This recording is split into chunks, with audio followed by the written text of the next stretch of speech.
Assalamualaikum warahmatullahi wabarakatuh.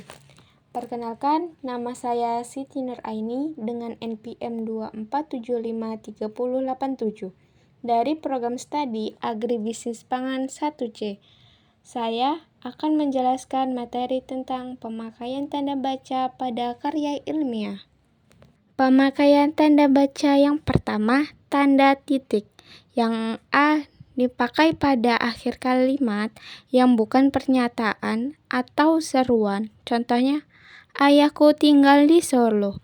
Yang B dipakai di belakang angka atau huruf dalam suatu bagan, ikhtisar atau daftar. Misalnya, Rektorat Jenderal Pembangunan Masyarakat Desa. Yang C dipakai untuk memisahkan bilangan ribuan atau kelipatannya. Misalnya, desa itu berpenduduk 24.200 orang. Yang D tidak dipakai untuk memisahkan bilangan ribuan atau kelipatannya yang tidak menunjukkan jumlah. Misalnya, ia lahir di Bandung tahun 1958. Kedua, tanda koma. Dipakai di antara unsur-unsur dalam suatu rincian atau pembilangan. Misalnya, saya membeli kertas, pena, dan tinta. Dipakai untuk memisahkan kalimat setara yang satu dengan kalimat setara berikutnya yang didahului oleh kata seperti tetapi atau melainkan. Misalnya, saya ingin datang tetapi hari hujan. Dipakai untuk memisahkan anak kalimat dari induk kalimat jika anak kalimat itu mendahului induk kalimatnya. Misalnya, kalau hari hujan, saya tidak akan datang. Ketiga, tanda baca titik 2. Dipakai pada akhir suatu pernyataan lengkap jika diikuti rangkaian atau pemarian. Misalnya, kita sekarang memerlukan perabotan rumah tangga, kursi, meja, dan lemari. Tidak dipakai jika rangkaian atau perian itu merupakan pelengkap yang mengakhiri pernyataan. Misalnya, kita memerlukan kursi, meja, dan lemari. Dipakai sesudah kata atau ungkapan yang memerlukan pemerian, misalnya tanggal atau hari. Yang keempat, tanda pemisah. Dipakai untuk membatasi penyisipan kata atau kalimat yang memberi penjelasan di luar bangun kalimat. Misalnya, kemerdekaan bangsa itu saya yakin akan tercapai diperjuangkan oleh bangsa itu sendiri.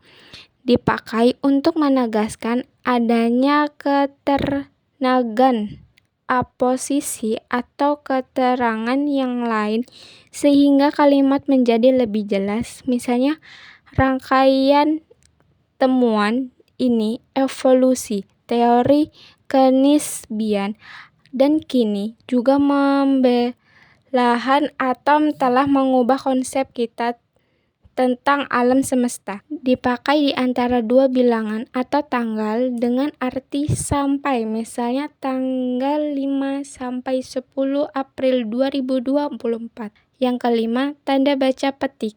Dipakai untuk menggapit petikan langsung yang berasal dari pembicaraan dan naskah atau bahan tulisan lain.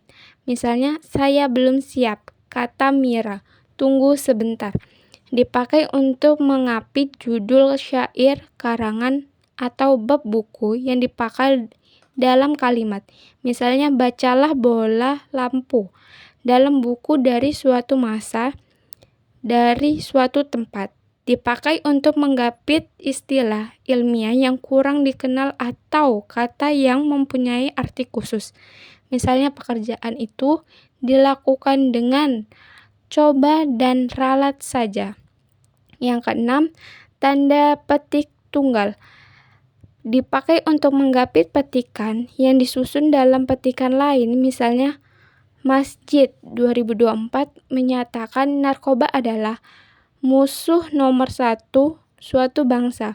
Waktu ku buka pintu kamar depan, ku dengar teriak anakku, ibu, bapak pulang, dan rasa letih senyap seketika, ujar Bapak Hamdan. Dipakai untuk menggapit makna terjemahan atau penjelasan kata ungkapan asing, misalnya feedback, umpan balik. Yang ketujuh, tanda garis miring. Dipakai di dalam nomor surat atau nomor pada alamat dan penandaan masa 1 tahun yang terbagi dalam 2 tahun takwin.